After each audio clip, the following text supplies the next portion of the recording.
এরপরে আমি চিন্তা করলাম যে ওকে আপনার 20% ওর 10% ওর 5% বাদে আরো 50% আছে না, যে 50% রিক্সা চালায় আর রিক্সা করে গর্তে, যে 50% হাল চাষ করে বাজার করতে পারে না, যে 50% মানুষ নির্যাতিত কথা বলতে পারে না, যে 50% মানুষ রাজনীতিকে ঘৃণা করে, যে 50% মানুষ এই পাড়ার এলাকা দিয়ে একটা রাজনৈতিক নেতা হেঁটে গেলে ভয়ে দূর দিয়ে যায়, ভালোবাসে না, ভয় পায়।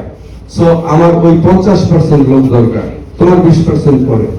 ওই 50% এর মানুষের কাছে যদি আমি দাঁড়াতে পারি যে লোক আই এম ফর ইউ, আমি তোমার জন্য এবং তোমার অধিকার আদায় করার জন্য, শুধু তোমাকে আমাকে কিচ্ছু করতে হবে না, শুধু তুমি আমাকে একটু ভালোবাসা দিও, শুধু ভালোবাসা দিও, আর কিছু করা লাগবে না, বাকি কাজ আমি করতেছি তোমার জন্য।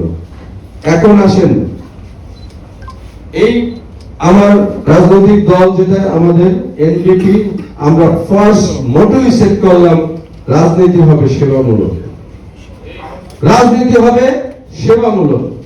সেই সেবামূলক রাজনীতি দিয়ে আমরা মানুষের অন্তরে জায়গা করতে চাই।